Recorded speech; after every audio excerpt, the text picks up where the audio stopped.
गरुड़ पुराण में श्राद्ध की महिमा का एक चैप्टर है। गरुड़ पुराण है ना, गरुड़ पुराण जो मरने के बाद सुनाई जाती है जीवात्मा के लिए, उसमें श्राद्ध पक्ष का एक चैप्टर आता है। उस चैप्टर में क्या लिखा है? यदि पितृजनों के पुत्र तथा बंधु बांधव उनका श्राद्ध करते, यदि पितृजनों का, पूर्वजों का, उनके बेटा या उसके बंधु बांधव उनका श्राद्ध करते हैं और गया तीर्थ में जाकर इस कार्य में प्रवृत्त होते हैं, मतलब गया जी में जाकर करते हैं। गया जी में जाकर कोई व्यक्ति प्रवृत्त मतलब उसके अंदर प्रवेश करते हैं, जाते हैं, मन का भाव रखते हैं,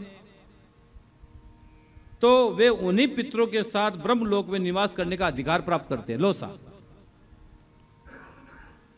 अगर आपने, गरुड़ पुराण कह रही है कि अगर आप अपने पितरों को, पूर्वजों को गया जी में जाकर पिंडदान करते हो, तर्पण करते हो, श्राद्ध करते हो, या उनको भागवत का भाव देते हो, या किसी पुराण से जुड़ते हो, तो जब आपके पितरों की मुक्ति होगी तो साथ में आपकी ही मुक्ति की गारंटी हो जाती है। शब्द देखो क्या लिखा है, मैं नहीं बोल रहा हूं, पुराण की बात बोल रहा हूं। क्या लिखा है?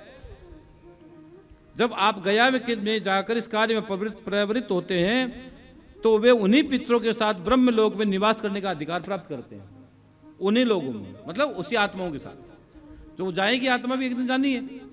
अगर तुम्हारे पितर पहले चले गए तो एक दिन तुम्हें जाना तो है संसार से। इसका मतलब तुम पहले अपनी रास्ता खोल देते हो। कितनी गहरी बात लिखी है, और हम बार बार कहते हैं ये बात तो, लेकिन आपको नहीं समझ में आती। हम बार बार कहते हैं कि आपकी मुक्ति भी वही पितर करवाएंगे, वही आत्माएं आपकी मुक्ति करवाएगी जिस आत्मा के लिए आप अपने जीवन का खून पसीना बहाकर उनका तर्पण पिंडदान, उनको भागवत करवा रहे हो, वही आत्मा करवाएगी। इसलिए गरुड़ पुराण में लिखा गया है